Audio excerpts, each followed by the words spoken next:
Halo semuanya, saya Kabila Rika Reliza dari kelompok 5 dengan mata kuliah Audit Sektor Private. Di sini kami akan memaparkan materi tentang perencanaan dan prosedur analitis, yaitu menerima penugasan dan perencanaan audit. Nah, sebelumnya saya akan memperkenalkan teman-teman saya.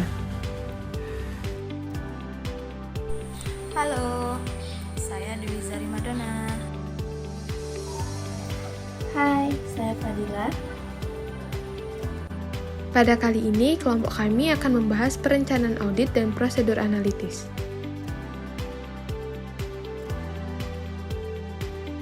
Mengapa sih auditor harus merencanakan penugasan dengan tepat? Yap, agar auditor mampu mendapatkan cukup bukti yang memadai sesuai kondisinya. Yang kedua, untuk menjaga supaya biaya audit terjangkau. Yang ketiga, mencegah kesalahpahaman dengan klien. Penerimaan penugasan merupakan tahap awal dalam suatu audit laporan. Laporan keuangan adalah mengambil keputusan untuk menerima atau menolak suatu kesempatan untuk menjadi auditor untuk klien yang baru, atau untuk melanjutkan sebagai auditor bagi klien yang sudah ada.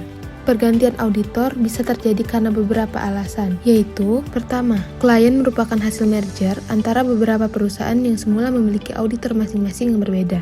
Selanjutnya, ada kebutuhan untuk mendapat perluasan jasa profesional. Tidak puas terhadap kantor akuntan publik yang lama, ingin mencari auditor dengan honorarium audit yang lebih murah, dan juga bisa terjadi penggabungan antara beberapa kantor akuntan publik.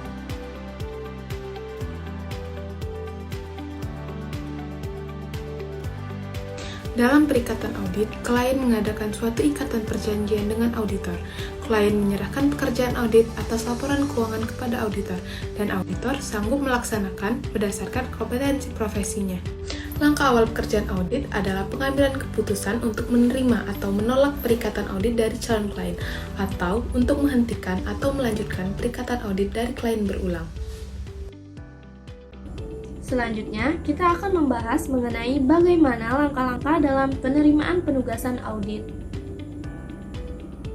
Langkah-langkah dalam penerimaan penugasan audit ada 4. Yang pertama, mengevaluasi integritas manajemen. Berbagai cara yang dapat ditempuh oleh auditor.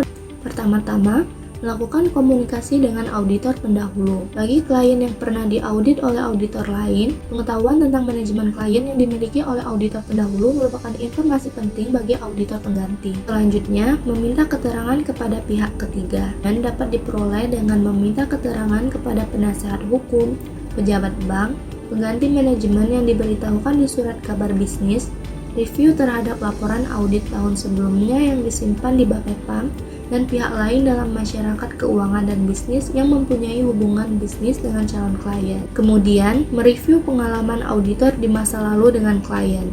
Auditor harus mempertimbangkan secara cermat pengalaman hubungan kerja dengan manajemen klien di masa lalu. Misalnya, auditor perlu mempertimbangkan adanya kekeliruan atau kecurangan dan pelanggaran hukum yang dilakukan oleh klien yang ditemukan dalam audit atas keuangan tahun yang lalu. Langkah yang kedua, mengidentifikasi keadaan khusus dan resiko tidak biasa. Antara lain, A. Mengidentifikasi pemakaian laporan audit. B. Mendapatkan informasi tentang stabilitas keuangan dan legal calon klien di masa depan. Jika suatu saat auditor mendapat informasi bahwa klien sedang menghadapi tuntutan pengadilan, ada kemungkinan auditor akan terlibat dalam perkara pengadilan yang dihadapi oleh calon kliennya tersebut. Oleh karena itu, auditor dapat mempertimbangkan untuk menolak perikatan audit dari klien. C. Mengevaluasi auditabilitas perusahaan klien. Langkah yang ketiga, menilai kemampuan untuk memenuhi standar umum auditing. Tahap yang pertama yaitu penentuan kompetensi untuk melaksanakan audit. Kedua, pengevaluasian independensi. Yang ketiga, penentuan kompetensi melaksanakan audit secara cermat dan seksama. Langkah yang keempat, menyiapkan surat penugasan audit. Surat ini berfungsi untuk mendokumentasikan dan menegaskan penerimaan auditor atas penunjukan oleh klien, tujuan dan lingkup audit, luas tanggung jawab yang dipikul oleh auditor bagi kliennya, dan tanggung jawab manajemen atas informasi keuangan, kesepakatan mengenai reproduksi laporan keuangan auditan, kesepakatan mengenai bentuk laporan yang akan diterbitkan auditor untuk menyampaikan hasil penugasan, fakta bahwa audit memiliki keterbatasan bawaan bahwa kekeliruan dan ketidakberesan material tidak akan terdeteksi, kesanggupan auditor untuk menyampaikan informasi tentang kelemahan signifikan dalam struktur pengendalian intern yang ditemukan oleh auditor dalam auditnya, akses ke berbagai catatan dokumentasi dan informasi lain yang diharuskan dalam kaitannya dengan audit, serta kesepakatan mengenai dasar penentuan fee audit. Selanjutnya, kita akan membahas mengenai bagaimana cara dalam menentukan fee audit. Fee audit merupakan hal yang tidak kalah pentingnya di dalam penerimaan penugasan. Ada beberapa cara dalam penentuan fee audit, diantaranya yang pertama, per diem basis. Pada cara ini, fee audit ditentukan dengan dasar waktu yang digunakan oleh tim auditor. Yang kedua, flat atau kontrak basis. Pada cara ini, fee audit dihitung sekaligus secara borongan tanpa memperhatikan waktu audit yang dihabiskan. Yang ketiga, maksimum fee audit. Cara ini merupakan gabungan dari kedua cara di atas. Pertama kali, tentukan tarif per jam, kemudian dikalikan dengan jumlah waktu tertentu dengan batasan maksimum. Perencanaan audit meliputi pengembangan strategi menyeluruh untuk merencanakan pelaksanaan audit. Perencanaan audit sangat dipengaruhi oleh informasi yang diperoleh dalam tahap pertimbangan penerimaan penugasan audit. Auditor perlu mempertimbangkan informasi mengenai integritas manajemen, kekeliruan dan ketidakberesan, serta pelanggaran hukum klien dalam merencanakan audit. Luas dan kelengkapan perencanaan sangat tergantung pada: pertama, ukuran dan kompleksitas perusahaan klien; kedua, pengalaman auditor dengan klien; ketiga, pengetahuan dan kemampuan auditor beserta stafnya. Langkah-langkah perencanaan audit. Pertama, menghimpun pemahaman bisnis klien dan industri klien.